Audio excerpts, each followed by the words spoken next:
It's like this Rubik's Cube. It has its ups and downs, its lefts and rights, twists and turns. Sometimes in order to solve, you need to cheat. Sometimes it doesn't work. But that's life.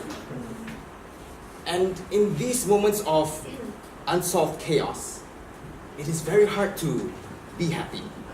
And it is very hard to see the light at the end of the tunnel. Good evening, fellow Toastmasters, guests, and fellow Rubik's Cubes. Good evening. Good evening.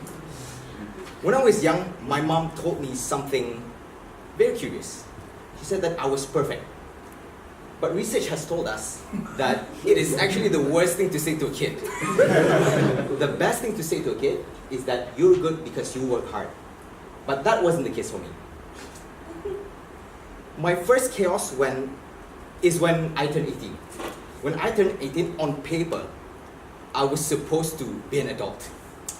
I'm legally allowed to drive a big vehicle, which I can cause an accident to someone, which is very dangerous. On paper, I'm an adult, and in some countries, I'm allowed to do stuff that I shouldn't tell you tonight. So when I was turned 18, my mom asked me the question, what degree are you going to choose? For me, this is a big question, because my mom told me that your degree chooses your career, and your career is like your wife. Whatever you choose, it will stay with you for the rest of your life. So I thought about it, I slept on it, I dreamt about it, then I decided, my degree will be biomedical sciences. And there I was, my second stage of my chaos. My wife, Dayang Biomedical BT Sciences. Like any relationship, it was good at first. The first few years was exciting, filled with livelihood and fire. But eventually, things didn't work out so well with me and Dayang Biomedical. You see, I picked the subject because it was related to biology A-levels.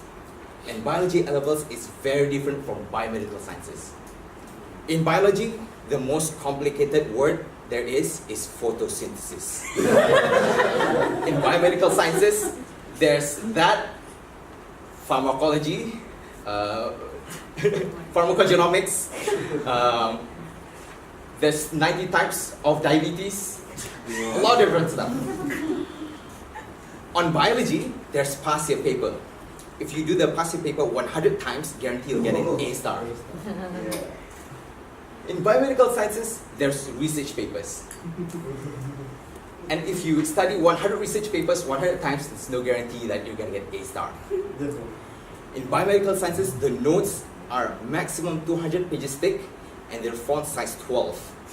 In biomedical sciences, the notes are everywhere on the internet, there's no certainty, and there's 9 fonts, so it's very small.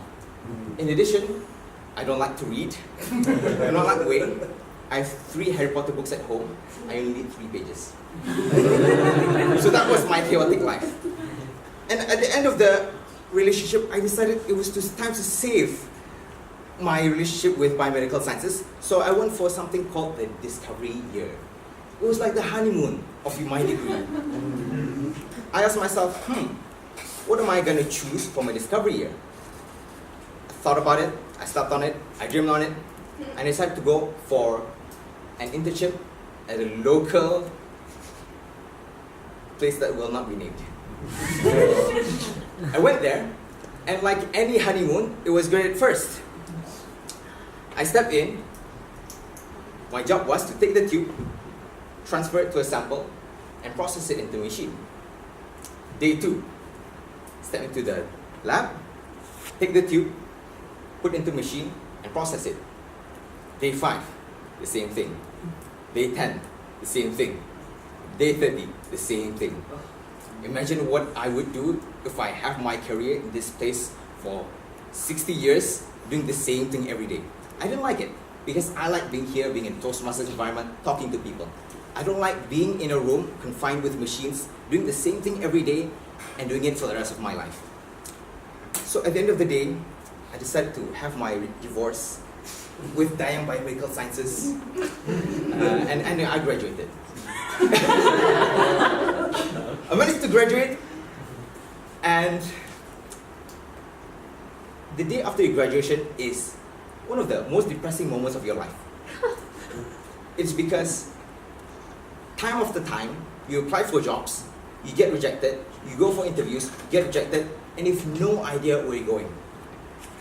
And in those times in life, you question yourself. What are the decisions that I've been making?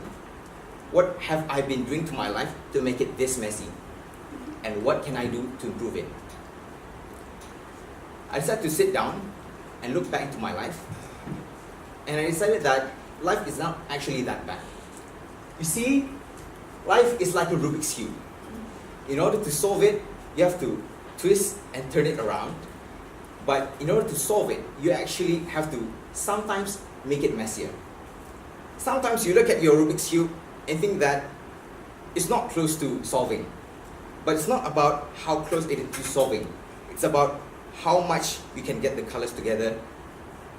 Ideally, this should be perfect. But how much you can get the colors together so that you can get most of the colors as much as possible. So ladies and gentlemen, if you think that your life is chaotic, don't look at it simply that way. Take a look back. Make sure that you try your best to get as much colors as possible. Because it's not about how much messy you are, it's about how less messy you can make yourself. Ladies and gentlemen,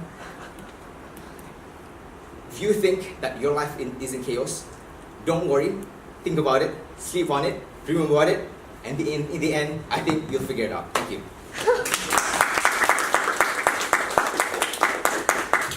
Thank you, Nabil, so much. Just for your information, I do not have any Harry Potter books at home. I borrowed it from my 9-year-old nephew when I was 10.